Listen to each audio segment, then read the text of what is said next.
This is Cult Film Face Off. Hello and welcome to episode 7 of Cult Film Face Off. My name is Chet Rivers. With me, as usual, is Nick Leonard. Let's get down to it, bubbers. Every episode, we look at two sometimes closely related and sometimes vaguely related cult films. We discuss them for a bit and then we choose a victor. This episode, we're looking at two crime thrillers, both of them released in 1985, and both of them directed by a former legend of the New Hollywood movement who had, at the time, either fallen on hard times due to one flop or several flops. We're talking, of course, about Michael Cimino's Year of the Dragon and William Friedkin's To Live and Die in LA. So let's start with the former. A highly decorated police detective goes deep into Chinatown's criminal underworld following the murder of prominent triad leaders. Year of the Dragon. Captain Stanley White, commander of the 5th Precinct and the most decorated cop in New York City, has declared war on Chinatown. I got a complaint about you already. Today there were 43 gang arrests, 3 gambling parlors raided, 6 sweatshops busted. You're only meant to shake up the gang kids. And now, an opening blow at the man who's been called the godfather of Chinatown, Joey Tai. Mr. Tai, can you tell us if there is such a thing as the Chinese mafia? Mr. Tai, what is your comment? Mr. Tai, do you have any comment?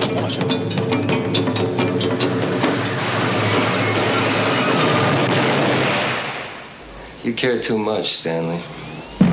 How can anybody care too much? Okay, so first of all, bearing in mind Michael Cimino passed away just very recently, how familiar are you with his films? I'm familiar with The Deer Hunter. Yeah. I'm familiar with the massive flop that he directed, which is, the name escapes me now. Heaven's Gate. Heaven's Gate. But I'd never heard of The Year of the Dragon. No, actually, I'd heard of it, but only very fleetingly. I had no idea Michael Cimino directed it. Have you seen Heaven's Gate? No. Okay, neither have I. I think a future episode we should do the two films. I mean, because the film that Michael Cimino did before Year of the Dragon was Heaven's Gate, and William Friedkin made Sorcerer, and they're two of the biggest flops in that period. So maybe that's a future episode. But yeah, I have only Deer Hunter blew me away as a kid. I haven't seen it since, and that aside, this is the only Cimino film that I've seen. I was very, very pleasantly surprised. Bearing in mind, there's no fanfare around this. It hasn't really got its following is very much a cult following. What did you think of it? I really enjoyed Mickey Rourke in this film. This is the time when Angel Heart was coming around. I love Angel Heart. I'm a massive fan of it. Yeah. I love this cut. I love this character. This character was really cool. He's racist, misogynistic, completely out of order, but really captivating. I mean, he's got charisma in bucket loads, Mickey Rourke. So yeah, that was really cool. Answer me this. What was the deal with the fedora? The deal with the fedora? He was walking around the whole film, a contemporary film made in '85. Wearing an Indiana Jones hat. And I just was watching it just thinking, I wonder if that was in the source material. I wonder if the real character... Oh, it's not a real character, sorry, it's completely fictionalised. But it struck me as... Do you remember Living in Oblivion?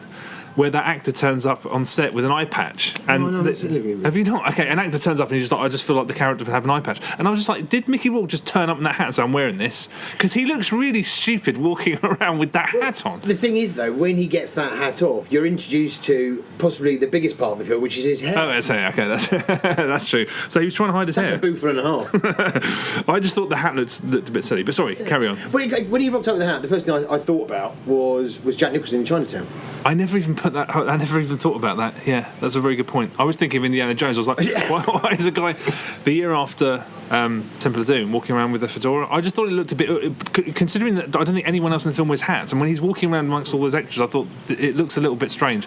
I'm curious to know whether that was Mickey Rourke's idea or whether it was in the script. I have a feeling it was the former. But yeah, sorry, carry on. So what worked for me was Mickey Rourke. What worked for me as well is the dynamic and the sort of juxtaposition between his character Captain White and Joe Tai. What I thought was really interesting is that you've got this new dynamic triad coming through and having to kind of go head to head with these old school triads. I thought that was interestingly done and set up.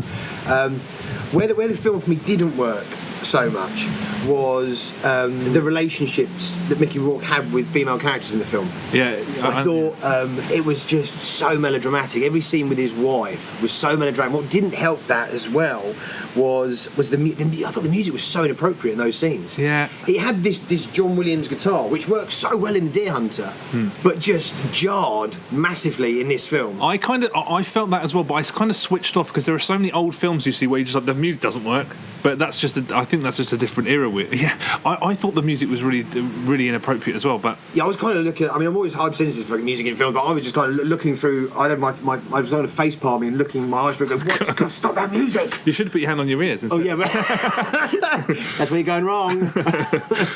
The guy, that actor, the guy who plays Joey Ty, the main villain, his name's John Lone, and I think it's a spellbinding performance, a star-making performance. As soon as I hadn't even finished the film when I clicked on IMDb and looked him up, and his CV, his IMDb profile is fucking depressing. It's just like I think one of his character name is just Chinese. That's a real shame. Yeah, and he's the bad guy in Rush Hour 2, but aside from that, he's just like because one of the first scenes is when he's speaking to all the old heads of the triads, and he's suggesting that they want to do business in a sort of new way, which will involve completely soiling their relationship with the Italian mafia. And I was just like, he's so charismatic and so charming. I mean, he's a politician, but he's also completely and utterly ruthless. And I was watching him trying to sell his vision, and I was like, I can completely understand why people would buy into it.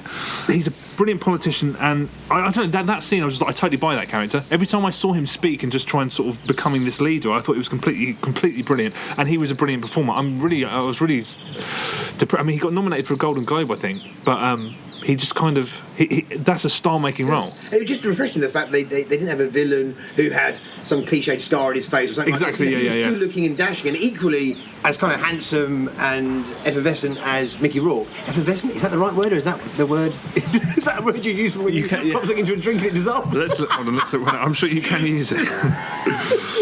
What I thought was done really well in this film is the violence. I thought it was unflinching and shocking. When the violence happened, the opening scenes, this is when they're kind of leaning on all of the old protection rackets that were set up by the previous triad. Yeah.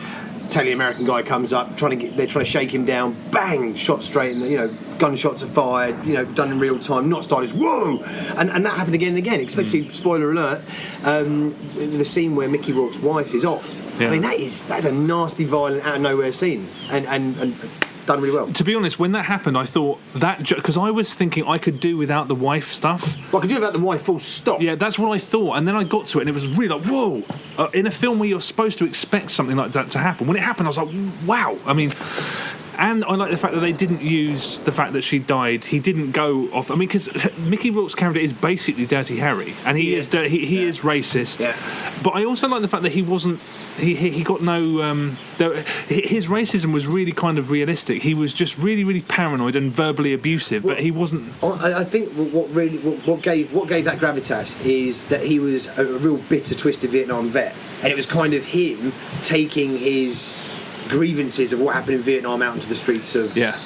But that was also great because I was watching every time he inappropriately bring up Vietnam as a reason for him feeling away about something. You just think, oh, fucking come on. And then later on, his superior says, stop, I went to fucking Korea. No one cared when we came back. Fucking shut up about it. That's where I think, I mean, there's some really smart writing in this.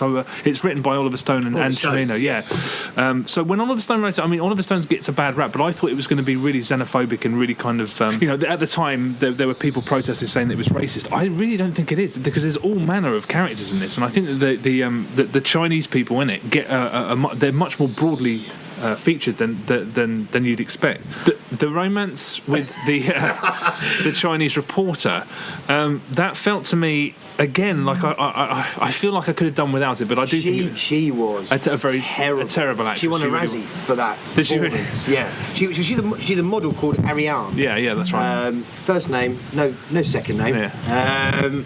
And she was terrible. She was a bad actress. She couldn't act her way out of a paper bag. Yeah. And I didn't buy into that relationship at any point. No, that's what. This is another aspect of that film that I think is very movie star. It kind of felt like Mickey Rourke had something to do with it. This might be a bit short-sighted on my part, but he was completely unappealing, and I like the fact that he was a really unpleasant person. But this female reporter found him just charming because she just found him appealing and said "I love you" in 5 seconds, and it just seemed like this is something that's probably very pleasing to Mickey Rourke. It was total flim-flam. It didn't need to be in the film, I don't think.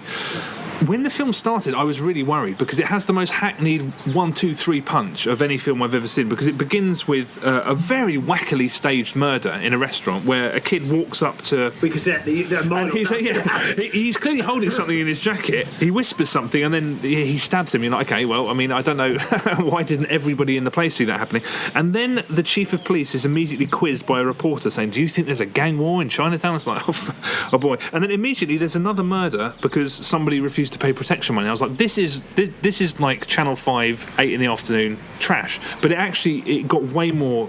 It became way more than that as the film went on. I thought the cinematography and in each of the locations was filmed fantastically. Yeah. Every scene looked lush when they went over to Thailand, when they were shooting when they were shooting in Hong Kong. What I thought was really interesting is that all of the New York sets were constructed in Wilmington, North Carolina. None of it was shot in New York. I heard about this because apparently Stanley Kubrick went to the premiere and said, exactly. He said, you shot that in Chinatown. He's like, no, I swear I didn't. Yeah, I read about that as well. That's a feat and a half. I think a key to it is, despite the fact that the sets were amazingly well built, there's always so many extras. It's so crammed with people, and normally when you shoot something on a soundstage or a set, you don't feel the need to have that many people, and it really that's a key. It's got an epic scale to it. Yeah, I mean, it looked completely convincing, no doubt. For me, when it worked most as a violent cop thriller, it was brilliant. It looked stunning. It was exciting.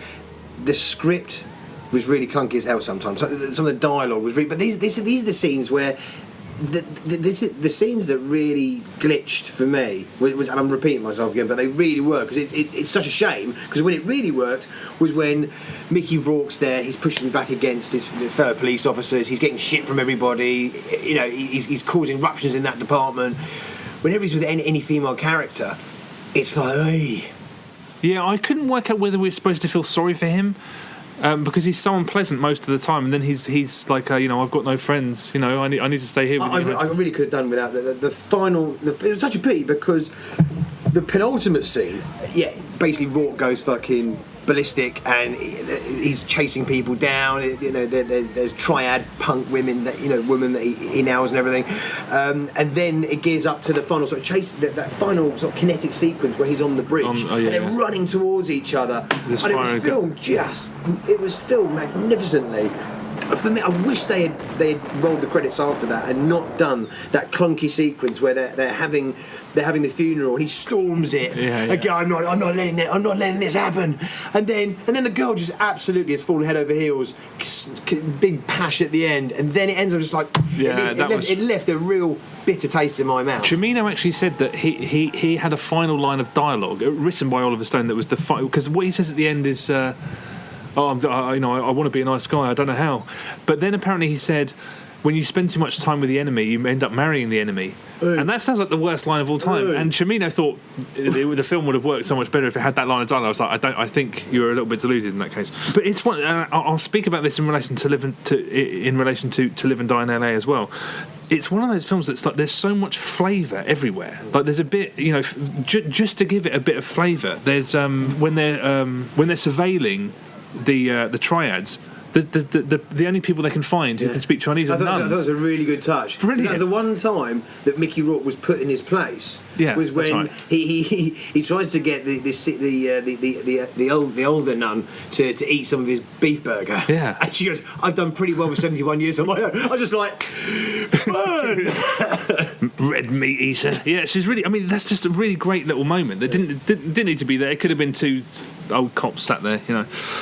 But in relation to the dialogue, I think it was kind of hit and miss. There were sort of melodramatic things that I could have done without. But there's even a scene where it's the quintessential Dirty Harry bit, where he basically says, take my badge, take my gun, and all that stuff. But it's in this seedy little office. They're all getting drunk at night. Okay. It's not the sequence where he lines them all up and he goes, she's got a problem, I'll bend her over.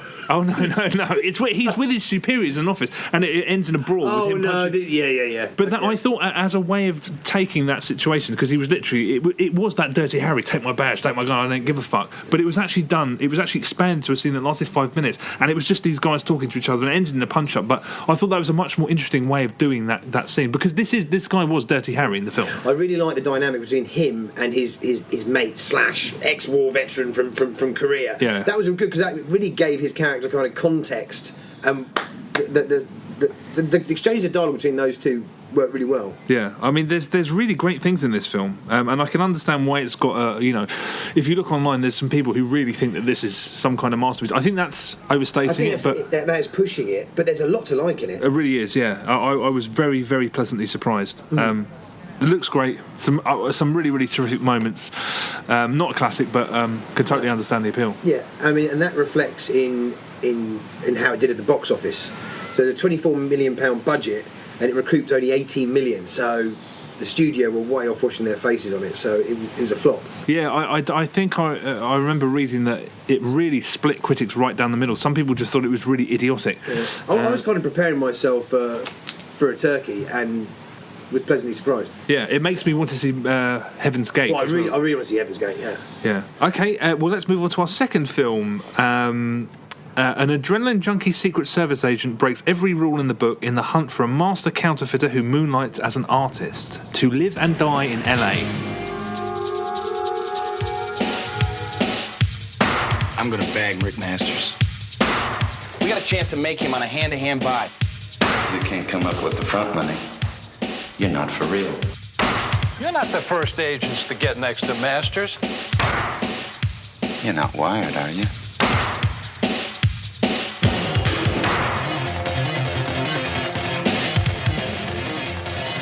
Okay, well, I won't ask if you've seen this before, because I know that both of us have seen this before many times. How did it hold up? Well, I first saw this film inappropriately when I was probably about 11 or 12 years of age with my dad. He was working in the States with the United States Secret Service, and he went over there, and one of the service agents was advising on the film, and he came back with a copy of the film and a load of merchandise, T-shirts, pen, all this kind of stuff, and I sat down and watched it with him, and it blew my little prepubescent mind apart. Yeah, I'd never, there was no context for me, because I'd never seen a film that was so gritty, was so realistic, so violent. Yeah. Rewatching it, and I've rewatched it, several times over the years, but it'd been probably 7 or 8 years since I had seen it, and that gritty and edginess has been replaced by quite a lot of camp.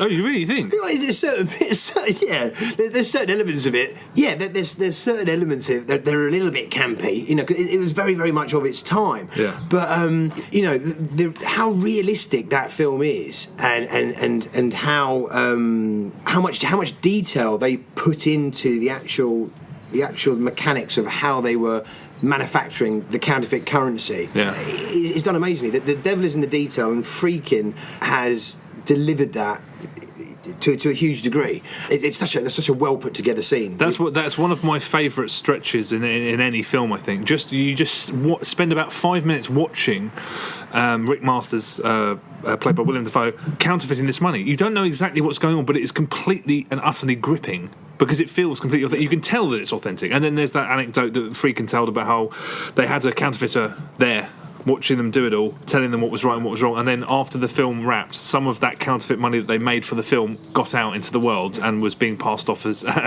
real currency. When was the last time you saw the film? I kind of watch this every couple of years, because it is one of my favourite films. I think it's a masterpiece. I think it's I haven't seen The French Connection in a very long time. I'm not a massive fan of The Exorcist, but I think it's possibly William Friedkin's best film.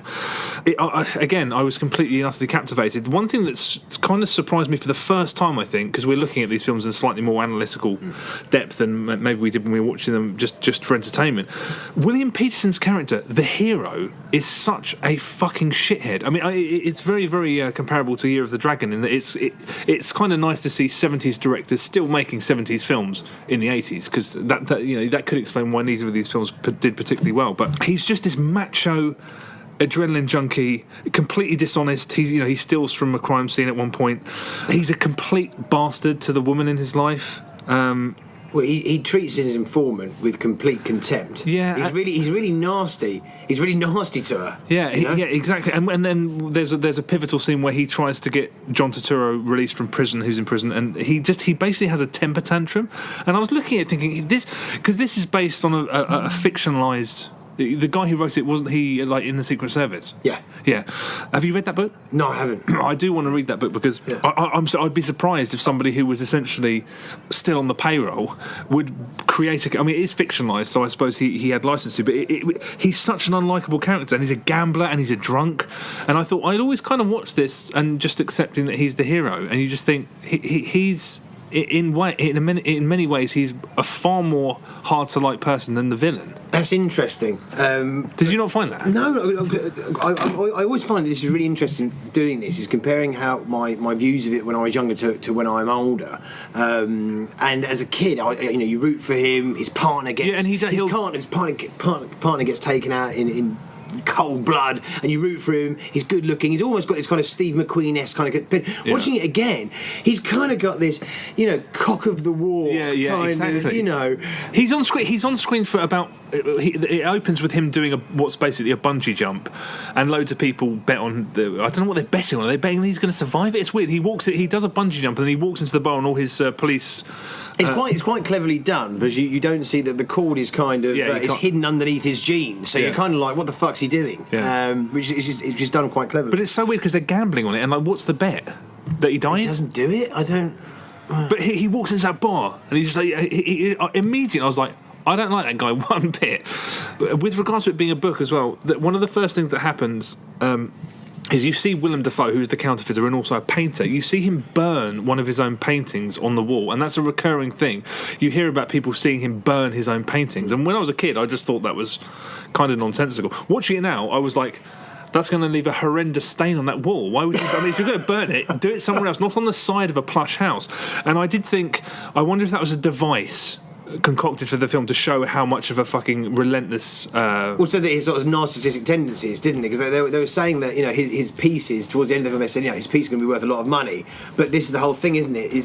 It keeps referencing when he's in the Watts district and he's doing the deal with the big black dude. Yeah. And he goes, you print money. Why don't you just go back and print yourself some more money? Why do you need to kind of... So he's kind of got this throwaway thing about wealth and destroying it. What I thought was interesting, I noticed as a visual motif that I didn't notice at all previously, is the amount of people that get shot in the face. And he's burning a picture at the beginning, which is of a face. Which is which I kind of took as this is a kind of this obsession of look and image in the 80s of faces of looking a certain way in fashion and the destroying the it's also a great way of like showing that he's like, because you learn as the film goes on that he's an absurd perfectionist, and anything that sort of tarnishes the money that he's spent hours making, he'll just burn it. So I thought it was a really great shorthand to show that he's a perfectionist, but I wondered if it was in the book, because it's a purely cinematic device to show someone burning a painting. I'm sure it's not in the book. Watching it, rewatching this again, which was a complete treat. I mean, I just wallow in this film and putting it on. The soundtrack. The soundtrack is brilliant. Wang Chung are seriously underrated. They've kind of vanished into obscurity, and nobody ever talks about them. But they're a great 80s band, and their soundtrack is it fits perfectly for this film. Yeah, it does. Yeah. The scene we talked about before with the pace when he goes to the strip club, they're playing dance all days. What I really liked was Friedkin's attention to detail permeates is throughout the whole film, and what I really like is it is so much rooted in reality. Like the prison scene, that prison scene doesn't use extras. That uses actual inmates that are in that prison. That makes perfect sense. Yeah. The strip club scene, which did make me chuckle, because I thought the sign on the outside of the strip club went open from topless dancing from 11 a.m. I was like, how much business do they get through the doors at 11 a.m. in the morning? I've seen those places in America. Like, they do exist. And he walks into the strip club to have some dialogue with the informant, and they're talking, and then just two random characters in the background who look. I mean, you look at those characters and go, you've got some kind of guy who looks like a sort of like a 20-stone roadie from like Megadeth with this stripper, and you just go, I completely believe that those guys are walking. That's his. He's dropping his girlfriend off at the strip club. That's what I really love about this film, is that you completely believe what is being put on screen. I think that's one of the strengths, is that something that I overlooked when I used to watch it as a kid, is that the the fact that William Peterson's character is so relentlessly unlikable. I mean, he makes Vic Mackey in The Shield look like I mean, because he's completely bent. He's somebody now. If you made that film now, I think he would be the villain out and out. I did think that when it started, it seemed to be the cliches got less and less as the film went on, because there is a scene at the beginning where the partner goes and gets killed on his last day on the job, and when his partner says, "I'll go with you," he's like, "What's the point in two of us going?" That's not much of a reason. The thing is, this is cliche looking at it from now. Right, but what you've got to remember is this was before Lethal Weapon. This was before all these buddy cop movies. You know, this was the precursor. Which I noticed when his partner Jimmy Hart looks at him after that first scene of the terrorist being pulled off the roof, and he looks at him and goes, "I'm getting too old for this shit." I always quoted that as Danny Glover in Lethal Weapon. Did he say I'm too old for this shit? Yeah. Did he say shit, or did he say I'm too old for this? No. He goes, I'm getting too old for this shit. That's really interesting. I mean, the other thing is that when the film ended, and I thought, if I'm supposed to take anything away from this, it's that what it's about is actually a really, really good, honest cop having his morals and his sense of decency and his honesty completely beaten out of him by a fucking degenerate. Because the film ends, and it's one character has basically become the other, and he was a guy who was always fighting against the corruption of his partner, which again is something that I completely missed. Did you notice anything in that end scene that you hadn't picked up on before? The weirdest final shot of all time of a Jeep. What's going on there? Well, that's Chance's Jeep. Chance drove that blue pickup, and at the very end, that blue pickup drives into shot. Yeah, I was like, what is that all about? Is it meant to be feeling that she's? I mean, is she there imagining that? Oh my God, I'm back in this. I'm in this dynamic again, about to be completely walked all over and used. And then is she seeing a kind of mirage of his Jeep coming back in? And that's meant to be. I mean, that's kind of shoehorning something that's obviously very, very obvious that he's taken on the mantle of Chance. But the thing is, like, he literally, the last line of the film is, "You work for me now," which means that she's straight back in the shitter with another person who's going to do, as you said, completely manipulate her. And then you see her look away, and you see a shot from earlier in the film of William Peterson's character. That would be the perfect end of the film. The pulling up of the Jeep, I was like, that's a really awkward... It's odd. Yeah, really awkward little moment at the end. This has, and I'm going to say this right now, I genuinely think this has the best car chase in any film event. I agree with you 100%. It is I mean, there are moments in it, I mean, the very end of it, they go the wrong way up a highway. And there were so many shots where, throughout the car chase, there are shots where you see all of the cars involved in the chase in the same shot. It's not like cut to this, cut to this. You see cars swerving all over the place and they're going after each other. But in that final mental scene when they drive up the wrong way, and the final shot is when they career off the wrong side back into the traffic, and I'm like, the only way they could have done that is if they actually did it. Yeah. There were so many cars in that shot. How the fuck did they pull that off? I mean, obviously they didn't do it for real, but it took 6 weeks to just film that car sequence. You'd never be able to do that now. You don't see that. There's nothing that I can compare that to in a car chase. No, I haven't seen anything like that. I mean, but I mean, it's hair raising. There's shots in it where you just like, it honestly looks like they actually fucking did something completely insane. Yeah. Also, seeing William Dafoe, how young William Dafoe looks, and William Dafoe, as soon as he's introduced on character. Yeah, there's a shot of his face, and I looked at his face and just go, I was transfixed. I just thought to myself, it's amazing how many things are competing for attention on his face. Yeah. He's got an amazing mask. It is a total embodiment of the 80s in its prime. If you were to literally, if someone was to land from out of this universe and put what is the most brazen showcase of 80s excess, to live and die today. I could agree with that, but I think it has. If you were to try and define the 80s, I'd try and find something a lot more flippant, something like Miami Vice, which is all surface, and there isn't much. This has real depth to it. I think this is so clearly a film by somebody who came to prominence in the 70s. I think it's so underrated. It is a masterpiece, and there are some weird moments. I mean, there's one particular bit of music, the Wang Chung music, which is really fast, and it comes on 2 or 3 times, and sometimes it's just put on when nothing's really happening. There's a bit when they fall asleep and Rick Masters takes out one of his... It's used as diegetic, an extra diegetic. That is prevalent throughout the whole of that film, is that Wang Chung score. Yeah, but the fast-paced bit was like, the whole caper's going down, and then it comes out and they run across the street, and then it's the end of the scene. You're like, okay, that was a strange choice. They strip out elements. It seems like something was missing. It's like that music sort of is to indicate that an action scene's kicking off, and then nothing happens. It happens twice, I think. I think they blam that music on the soundtrack and it's me like, whoa, and then it's over. It almost seems like parts of the film are missing, even though there aren't. Have you ever seen the alternate ending? With them in, like, aren't they in the Antarctic or something, in a base, sitting there under a blanket, like everything? I mean, how the fuck? I read about it, but I've never seen it. It's on the DVD. I saw it because basically, you know, huge spoiler alert. William Peterson's character is brutally shot at the end. I mean, when would they even say? Yeah, it's on the DVD. I think this is it is such a ballsy move. How they did that, and it just came out. It came out of nowhere in that locker room. He's so unconventional as a main protagonist because he's so unlikable, and it's so unconventional the fact that he just gets blown away within the last 10 minutes of the film. And then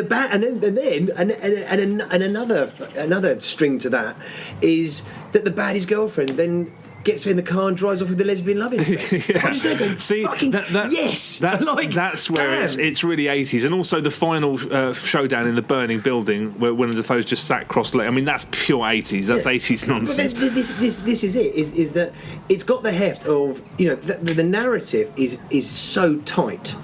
You know? It's not convoluted at all. It runs at a really, really tight pace, right? And then the sequence that leads on to the car chase is when they shake down the Chinese guy to get the money from him to be able to put the down payment on the counterfeit currency. The fact that they do that, and then the following scene is that what they've actually done is that they've taken out an undercover agent. Yeah, I mean, just that's one of my favourite twists in a film ever. I remember that. It's so expertly done. Because you're thinking how they keep coming at us. And the reason why they keep coming at us is that's all other officers trying to get them. They just killed the policeman. They just killed a policeman. That's why all units are on them. So it makes sense that you've had this audacious car chase, but it's actually justified and rooted in what's happened in the story. But the way that surprise is delivered, where a guy he said this came through on the teleprompter from the FBI. So the FBI agent Raymond Wong was killed, and you just see them just. Their reactions are it's so good. But the thing is, there's a film. Have you seen Gang Related with Tupac Shakur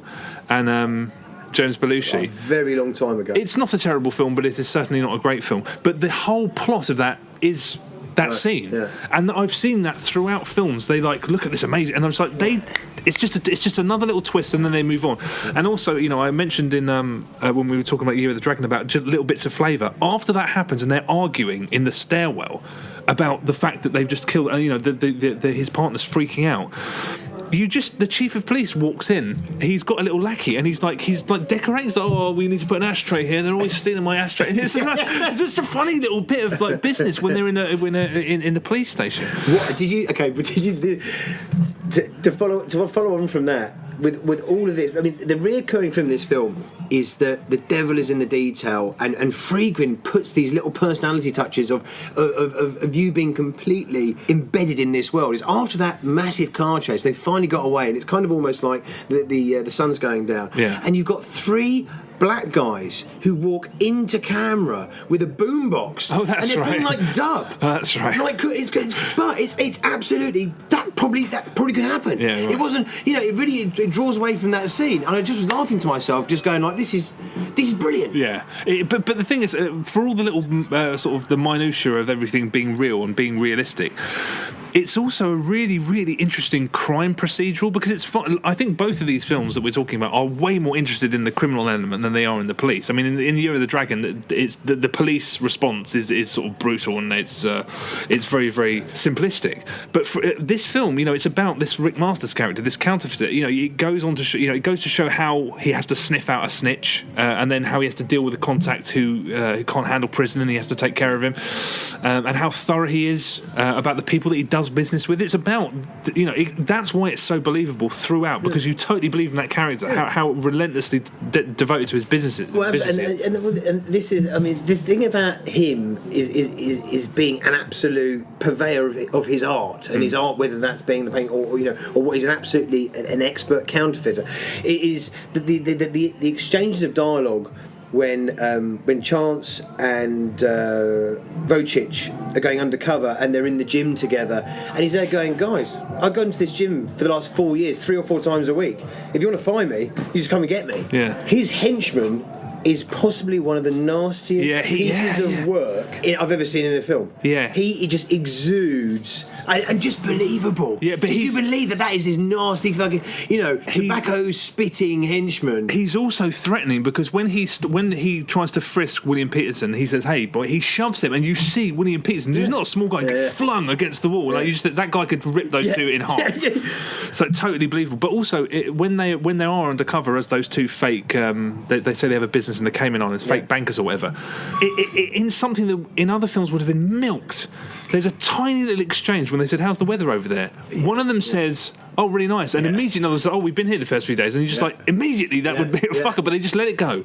A little fuck up, but they let it go because you're never entirely sure whether Rick Masters knows. Well, I mean, to be honest, you're pretty convinced that he does know that they're police, but it's never totally made clear.